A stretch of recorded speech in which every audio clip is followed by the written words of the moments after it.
Hi, everybody. It's the Dead Air Horror Review Show. It's TJ. It's Chris. We're pissed off. This week, we watched It's a Wonderful Knife. Stay tuned because we got way more to say about this. And Yeah, it's yeah. nothing Actually, good. or we could cut it right there.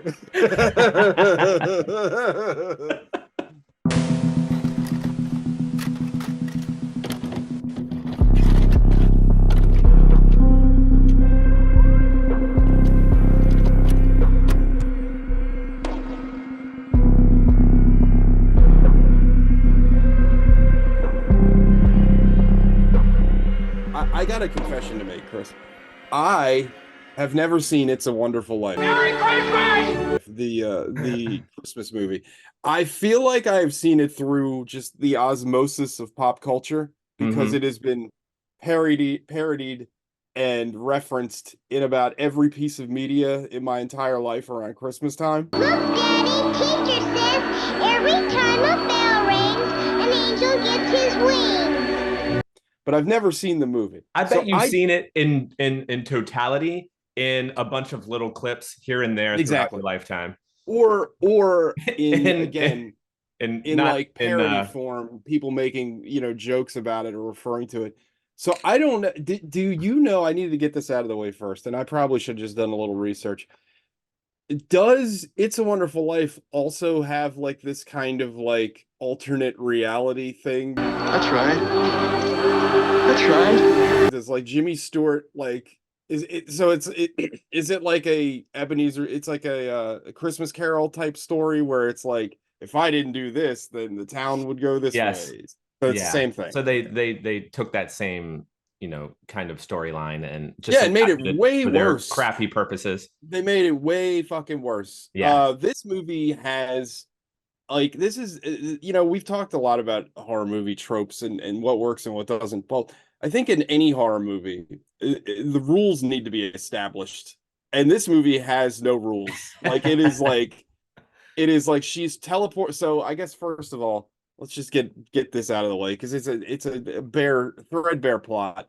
They live in this little lakeside town. I forget the name of it because I hate this movie so much. And what's his name? Oh my God, Justin Long.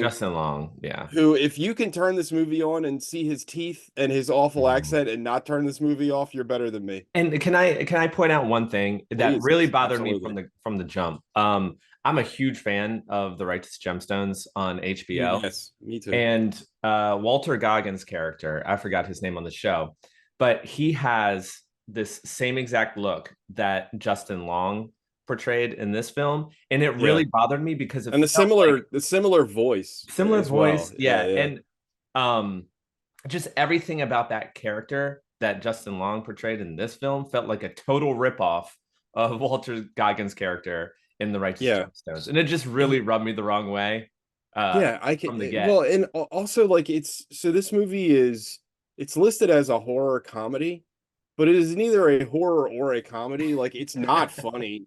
And I guess like the thing is like, so the thing that I don't know if I've talked about it on this show, but on Movie the Podcast I talked about it before.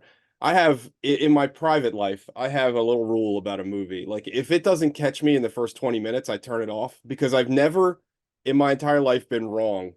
Like whereas like a movie has never shown itself in 20 minutes and then fixed itself by the end. I have no examples of that, but I have tons of examples of like me starting a movie and being like, oh, this is fucking terrible. And then by the end, it's fucking terrible. Call me crazy, but it's my theory. If I was watching this at home, not for the show, I would have turned it off because again, it is listed as a comedy, but like its tone is a fucking mess, right? Like the first thing you see is Justin Long and it's kind of like, it's kind of like that video, actually, the funnier part of that movie, The Conference that we watched, where it's like it's an advertisement for like a future building development, right?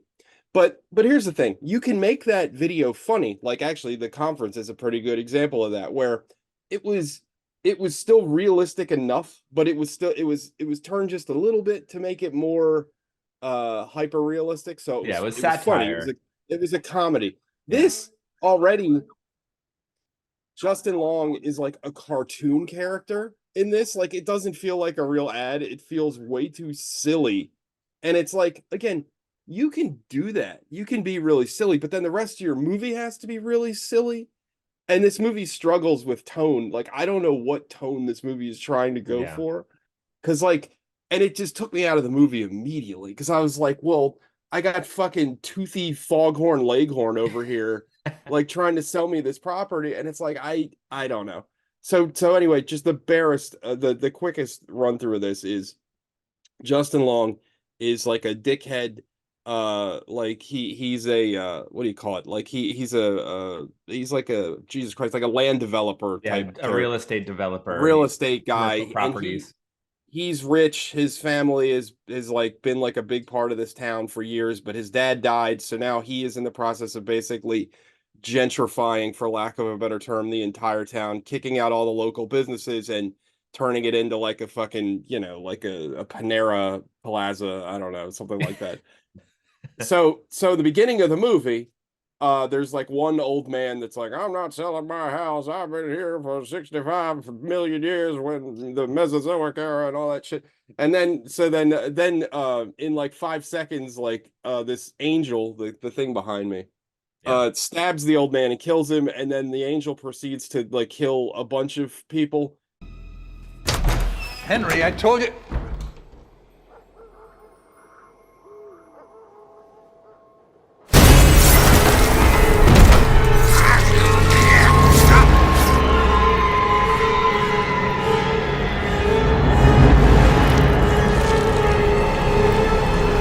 And then the girl behind Chris, she electrocutes the angel guy, which turns out to be Justin Long.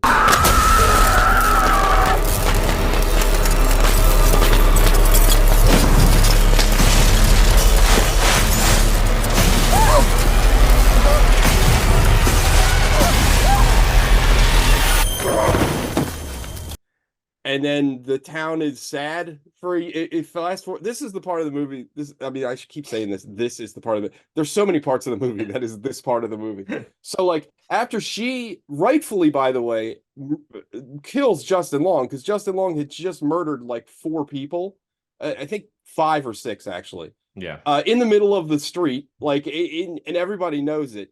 But after she rightfully, in self-defense, murders Justin Long, the town is like sad and like exiles her, and she is like riddled with guilt for murdering this fucking bloodthirsty murderer who tried to kill her brother. And help me out here, Chris. Why does she like feel like it's a year later and she's like, I can't forget what I did? And it's like, well, I can understand feeling weird about murdering somebody, but like you were in the right.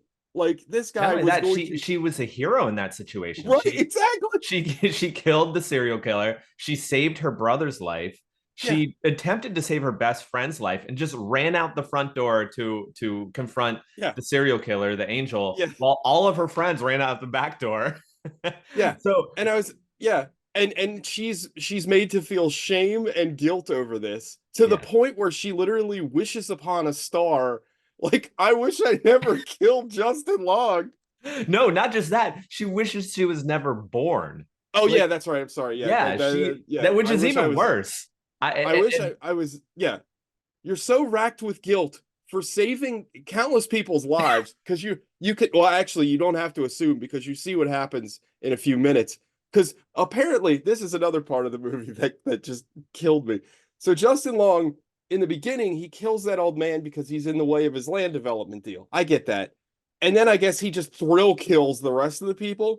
But then, so spoilers, the girl, her wish comes true and she's teleported to a reality of this town where she never existed. But then you just see Justin Long just running around at night. Well, you see the angel running around at night, just murdering people left and right. And it's like, so it's just like he just indiscriminately kills people, and they give you some bullshit later on. It's like, oh, he's still killing the people in the way, but he owns the entire town. So why? he's killing the explanation given was he's killing the children of the people's who own the property of the land that he wants. But he already has everything. That is a really long game that Yeah, Justin right. Long character is playing. Yeah, You could just go ahead and kill the actual property owner, and yeah, then boom, like you're in the money. But no, you yeah. have to kill their children and wait for them to go through the grieving process, to then hopefully eventually they might come to It's to the idea themselves that I need to sell my property. I'm too sad to live here anymore. Yeah. Well, That's too sad and too scared of the near, I guess, endless murders that happen every day. Like yeah. in the middle of like this again, like when what's her name, Spider Gwen, whatever her name is, she looks kind of like Spider Gwen. When she's transferred into this other reality, she Kara, like the Karen, angel guy literally is Penny. just murdering somebody right in the middle of the street. Like it's like these aren't like stealthy kills. It's just like, oh, what are you gonna do? Like Yeah. I would like to pull up too a so the killer in this movie, the angel, as it goes by, very, very original name. also Maybe didn't because realize that I had no idea that was the iconography that they were going for until literally like the last scene in the movie. I was like, yeah. oh, For those of you because who are watching, he doesn't really look like an angel. He no. looks like Storm Shadow from like G.I. Joe. Well, this is what really bugged me too, is that everything felt like a ripoff of another movie and Yeah. did it in such a poor way that it felt like a poor man's Scream to me. Yes. Um, Yes. and this character, the killer in particular, I feel like they tried to model it after Scream, like the cape, the flowy, what have you, but they just inverted it and made the Yeah. character like all white instead of all black. Like, Yeah, and instead of the focal point being the weird face mask, he has no face. So yeah, you're right. which It's also another. looks like I don't know if you'd ever seen, or anyone listening has seen, Moon Knight. It kind of Oh yeah, reminded me of I that as could well. see that. Everything about it seemed like people were sitting around a table saying like, all right, what's your favorite movie? Oh, let's take a look Yeah, at that. yeah, Oh, what's your yeah, favorite show? yeah. Ooh, that's a good one. Let's take that. This is definitely like a crowdsourced screenplay. That's a Like perfect way to put it. I'm putting that in a also headline. This also is like the worst I crowdsourced horror movie ever we made. have to we talked about this before we started rolling, but like this movie feels like it should have been like a made for TV movie on the CW. Like not only with I again like not every movie needs to be like the most gory thing imaginable, but like they're really like there's violence, but it's not that bad. The dialogue is Mm, terrible. The dialogue is absolutely terrible. All the characters are like one-dimensional and flat, and they feel like CW shows. Like they feel it yeah. feels like that kind of like teen like drama like oh I like this guy, I like this boy. I the other thing that and this is a side tangent, like the thing that I yearned for the most while watching this movie is I really wanted to watch this with some like hateful boomer, because every character in this movie is gay or bi, and I can just see like some boomer being like, "What the hell is Right. Why do they have to put them in there? right. Like I think one of the first kills, like two a gay couple like are kissing in the woods, and I'm just picturing some like I didn't bother to look. I don't think this movie made much of a dent, but I can imagine if this like got on Netflix or whatever, like there would be like hateful fucking Daily Wire like, oh, Mm, this is just another woke movie. right. Like and it's funny because I'm just picturing this in my head because I just couldn't stand watching the movie anymore because I'm desperately looking for something to cling on to. I have to This is the um ultimate in all troll movies. Like if their attempt was to, piss oh, people you off, know what? Yeah, maybe. Yeah, maybe they were trying. Maybe that was intentional. maybe So that was the goal. and again, like I have inclusion is fucking great and all, but like I was just so bored with this movie. I'm like reaching for straws as to like I'm like it's like a cartoon bubble in my head. Like, oh, that'd be funny to watch an old man get mad at this. Like, you know what I mean? Yeah, I thought the most interesting part of the entire movie was the fact that Winnie, her boyfriend cheated on her with this other woman, and then by the end of the film, she's like seemingly about to have a relationship with another Oh, woman. more about that. more about that though. That not the relationship didn't bother me, but it didn't the bother main me. I found that the no most interesting aspect of oh the no entire well no movie. hold on. I need to clarify my point real quick because I sound terrible. No, so like main character girl befriends nerdy girl, right? Yeah. And when she gets in a romantic relationship with nerdy girl, it's in the alternate reality. And then at the Now, end of the TJ movie, texted me about this, and I hadn't this watched it bothered yet. me I'm like, so what is he much. talking about? But Oh, go and ahead. you saw it though, right? Yeah. I did, So yeah. when they get into a relationship, it's in the alternate reality. Again, this is a whole cloth alternate reality where main character girl didn't exist. And when she leaves the alternate reality, she's like, I hope you remember. I hope you remember.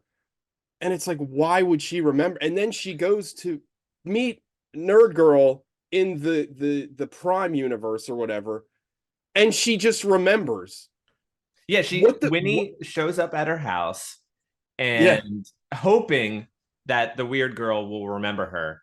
yeah. And it just so happens that she does for some reason. And Why? Also, why? like, also the movie, like, I don't know, to me, like, it's silly because, you know, ostensibly in both realities, these people are the same character. So it's not far flung to think that if a romantic relationship worked in this alternate reality, that it'll work in this one. So like I think a fucking screenwriter with half a brain, when she goes, she goes, oh, you remember, and she's like, yeah, yeah, yeah, and then like she's like, remember what? And then they become, romantically involved in this reality anyway. But what they do is like, oh yeah, I remember it. Like, huh?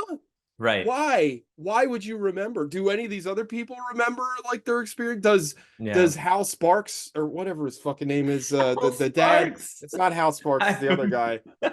Joel Uh McHale. Joel Justin Long. McHale. Does he remember that he was like a fucking murderer? Also, I gotta talk about this part because again, I talked about tone in the beginning of the movie. So by the end of the movie, like Justin Long is like some kind of mind control wizard to the Oh, that was town. so odd. What the Such an fuck odd was choice.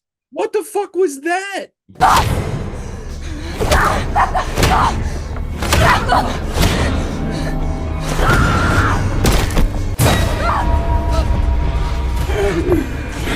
You dumb little slut.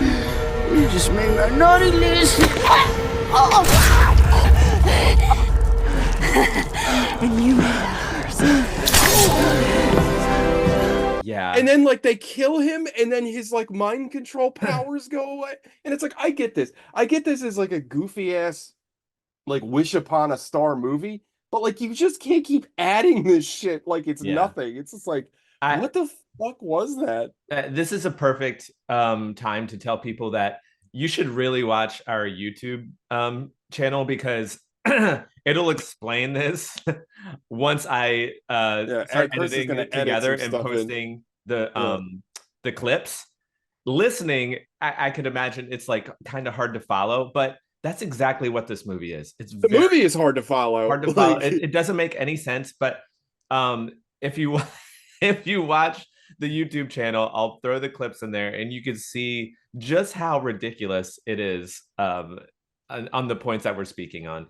Now, the scene that TJ is talking about, it's the final scene of the movie, and for whatever reason, TJ said it perfectly. He's like a wizard. Something like he's not yeah. just a serial killer, he's also a mind controlling And wizard. also, like, it makes sense, like, again, in the fucking really real world, it makes sense that he would have power and influence anyway because he's the richest man in town. Right. Can't you just leave it at that? Why does he have to have fucking magical powers, like unexplained magical powers at Yeah. that? Did you notice too? So when Winnie and the weird girl, I forgot her name, were making their way through the crowd. So Justin Long's character like had his mind control powers over the entire crowd. Yes. He had just, murdered his brother, hung him up in the angel costume, and put him up kind of like hung him up like an effigy up tall, like you would put. Yeah, yeah. Well, that was the point where I understood the angel again, the angel it made iconography, because sense. they strung him up kind of like the angel on like the top of a tree. Not that you string up an, but you know what I mean. That's what I'm gonna do. That's gonna be my new Christmas tradition. It's fucking brutal. It's a brutal Christmas at The the black parks. metal Christmas right there. So so Winnie and her friend make their way up to the stage, stab Justin Long. He falls into the crowd, but the crowd is still under mind control. Right. The weird part to me, which I was like, what? You see these hands reach out and grab him like they're zombies about to tear him apart. Like they're gonna eat him. Yeah, what the fuck was that? And then he got right back up on stage like they had just given up. Like, this movie, so I went to bed with a headache. I woke up with a headache thinking about this podcast. It's like there's a fucking it's like there's 20 minutes of screenplay or of movie that's cut out where like somebody finds like some kind of ancient mystical tome or something. Like there's something missing here. There is no connective tissue that holds this movie together. If you're a fan of Justin Long, you will be highly disappointed. Also, if you're a fan of Justin Long, like, are you okay? You know, there's other actors out there. You were gonna say that. Are you all right? Like, well, it's funny because like I used to not mind Justin Long. Like he's fine. I always thought he was kind of funny. Like when he was doing comedy. In real life, apparently he's like very, very questionable. So really, I don't know. Yeah, but so I think that kind like of Barbarian. Actually, apparently that portrayal isn't too far off. Oh, so damn. Allegedly, don't get me sued. Don't worry, no one's listening. But yeah, like if you're a Justin Long, if you're like, damn, if you see a movie and it's like, oh, cool, Justin Long's in it, like, are you all right? Like, what happened to you? Who hurt you? You're still hoping that he'd be as funny as he was in Dodgeball. Something I'd like to touch on that we haven't touched on yet, because we've just, it's so hard to like, there's so many terrible things about this movie. Yeah. The pacing of this movie is an abomination. So they start their movie hot with this ironically cold open. Oh, what did you eat?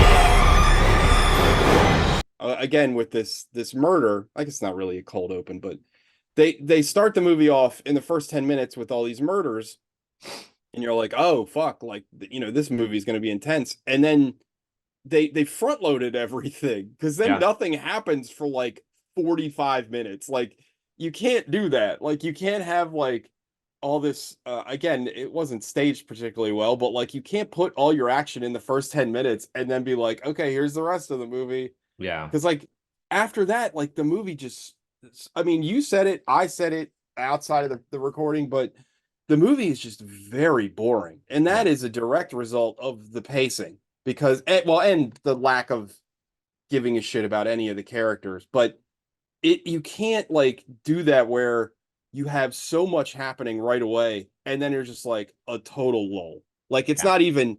And the other thing is, like, the movie tries to like make it interesting that she's in this this other reality, but like really, like, nobody really reacts to her all that strangely. Like, you know, she goes to her parents and they're basically like, her mom's a drunk now and her dad's like, I don't have a daughter, blah blah blah, your brother's dead, blah blah. But then like all her friends and stuff are just like, who's that girl? And that's like the extent of them being weirded out by this. And it's just like, oh, okay, like, all right, what else you got? And then you find out they don't really have anything. Then the nerd girl has like a whole Pepe Sylvia wall about the murders. And then I guess it tries to intrigue you because, you know, obviously we all know Justin Long's the killer, but then you find out that Joel McHale is the killer for reasons. And that Joel McHale is like what's his name, is my best friend. And it's like, well, that wasn't the way that their relationship was described in the beginning of the movie at all. He seemed to kind of just deal with Justin Long and didn't care for him that much. It's like, I don't understand this movie, dude. Like, I don't understand the writing of this movie at all. Like, it just, it's all over the fucking place. When I was watching it, when I made it halfway through this film, and I kept pausing and playing throughout the movie to see how much time was left. I like hit the halfway mark, and all I could think was, was there a premiere for this film? And B, if there was, and I was one of these actors, I would walk out of my own movie.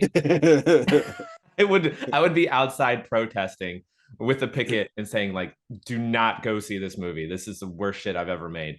I one scene I'd like to bring up, which actually had me laughing out loud because it was so ridiculous, is I don't think the people who made this movie understand what the difference is between being knocked unconscious and sleeping.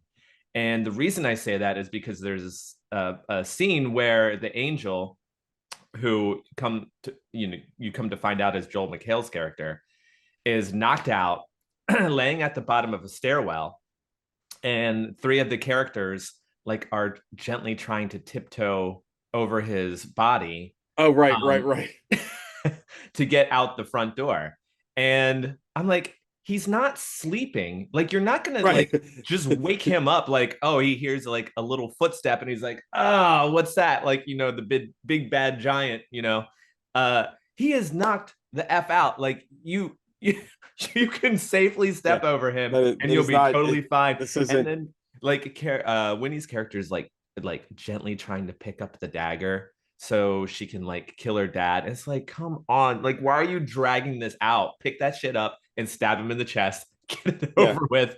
And then he wakes up, he grabs the dagger and then chases him out the door. They're only about 5 feet in front of him, and then he's like, too far. And then he closes the front door all frustrated. I forgot all about that. Yeah, like he gives up like instantaneously. He gave up way too easy. Like, yeah. I also like the fact that if Winnie didn't exist, then the whole town would be on drugs. Is also what the movie, like, it's like, what is this movie like? Yeah, it's neither funny nor scary. I don't see how they even attempted to do either. No, I mean, again, like the slapsticky goofiness of Justin Long, I guess, is supposed to be funny. Like, again, he's got big goofy teeth, and I guess that's a joke. Also, like, if you remember the very beginning of the movie, Justin Long's brother is just like super cringy. It's just like, hey, if you want to see a dick, here's my dick, or something stupid. And it's just like, so he's like trying to be like a TikTok influencer or something. And it's like every like cheat, like every just hacky, like kids these days joke. Like, Michael Kennedy wrote this script, and he said that we assassinated the wrong Kennedy. That's a good one. New headline right there. I could get us in trouble. Yeah, I don't know if you want to put that out there. The guy that directed this, he made a movie called Oliver Stoned. Which is about a guy smoking pot. Yeah, it's a pot movie. He also did a short in VHS 1999. Big surprise. Really? Yeah. That's the place to be. Honestly, if you want to get your start in horror films, do one of those VHS, little shorts. He made a movie in 2017 called Tragedy Girls, which looks horrendous. I don't know. I just think that this is a giant hit and a miss. But it's funny because he described when he was writing Justin Long's character that he wanted boomer swarminess, and I didn't get that. I don't get that at all from him. Also, if you wanted boomer swarminess, why did you cast a younger 40-year-old? You needed to hire. I assume Justin Long is in his 40s. Like, you needed to hire somebody older. Although, like, I feel like you could have gotten like a Trumpy type guy. Like, that would have been good. Like a Trumpy guy. Also, a Trumpy guy would have been more controversial. And that would have definitely got more butts into seats because, pro-Trump people would love it. Anti-Trump people would hate it. Also, it would just be funny to watch a big, like, fat guy in that suit chase down teenagers. All out of breath. Oh, my God. Now that's the movie I want to make. I want to make the Trump is a serial killer fucking movie. Oh my God. Yeah. And he's got mind control all over his little. People tell me I killed the best. I'm the best murderer in New York. I don't do a Trump. I'm not a good Trump. Oh, that'd be awesome. Oh, dude, I already got it. It's called Orange Man Bad. Orange Man Bad. And he kills people. He's a serial killer. Oh, dude. And no one ever suspects that it could possibly be Trump. No, because he's so fat and out of shape and stupid. Like, they're like, we couldn't possibly do this. He did say he could murder somebody. Yeah, like, that's how we could start the movie. He kills somebody on Fifth Avenue and gets away with it. That's the fucking movie. Oh, dude, the movie writes itself. Or maybe he only murders on Fifth Avenue. Like that's dude, it writes. Oh, this is perfect.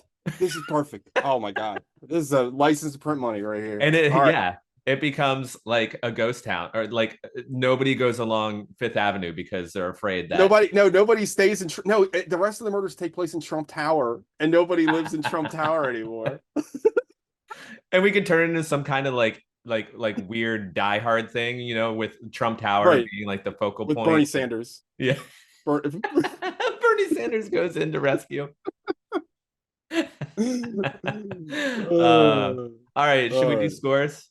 Yeah, I mean, it's like is there lower than 0? I'm going to because we're gonna have the same exact score. It's gonna be the lowest possible score. I already know this. It's like a 0. I mean, it's a 0. It's the movie. It's like we said 1,000 times already. It's not fun. It's not funny. It's not horrifying. It is very like just bland and boilerplate. Again, it feels like, I mean, TV shows are generally pretty good nowadays. So it feels like a TV show from like 1998. Like it's just it's not very good. 0. I feel like this warrants 0.0. Yeah, 0.0. If we can go into the negative, it's like -7 or something. I feel like this if we're gonna do a movie in the negatives, this is gonna be the one, and we should do it just to drive that point. I mean, it's shocking that the Winnie the Pooh movie didn't get a negative. But you know what? In the grand scheme of things, I still, as terrible as that movie was, I feel like it's more interesting. And they tried a little bit harder. Yeah. All right, Chris. All right, so we're giving this not just a 0. Like, let's give it. What do you say? Like a negative. A negative 5 is fine. Yeah, that's pretty bad. Well, yeah, okay, -5, because if you give a movie a 5, that's like average, and TJ, as TJ said, 5 is the worst. Yeah, 5 is the worst because that means it didn't make any impact on you at all. So let's give it a -5. All right, let's do -5 is good. All right. All right. Next week, what are we watching? Next week we're in for what I assume to be just another painful endeavor. We were watching 2022's The Mean One, which is like a Grinch serial killer horror movie. I'm actually really looking forward to this one. It's going to be really shocked that this is the Grinch in the public domain. Like, how could they? Well, I don't think they ever call him a Grinch. He just looks like the Grinch. Yes, that's even better. Because I doubt that Dr. Seuss stuff is in public domain. Maybe it is. Sure. I don't know. Yeah, it's probably close. Speaking of public domain, there's a big story about how Mickey Mouse's copyright will go up in like 2 years, but like they're just gonna. I mean, you think Disney's gonna let that happen? Like, no, there's no way. They're too powerful. Why do I keep seeing these articles? It's like, the Disney will never let that happen. Anyway, that's the show, everybody. All right. Don't watch this fucking movie. I actually think last week I said I thought this was on Netflix or Hulu. It is not on either one, and now I know why. Yeah, this is a Shudder, and I'm really surprised Shudder would. Yeah, this is a dud. Shudder usually has higher standards.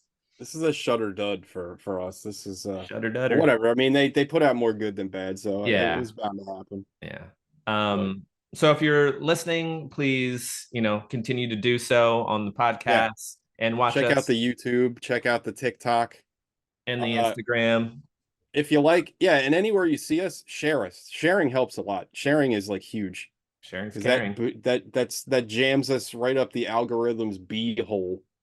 And that's what we need. We need to be jammed up the beehole. And comment. Even if you hate our opinions, comment. Actually, negative opinions seem to generate negative comments right up. Yeah. Generate more engagement. So yeah, just because we feed on your hate. That's true. That's 100% true. Yeah. And stay woke. I don't know. All right. Subscribe. All that stuff. All right, TJ. Bye, everybody.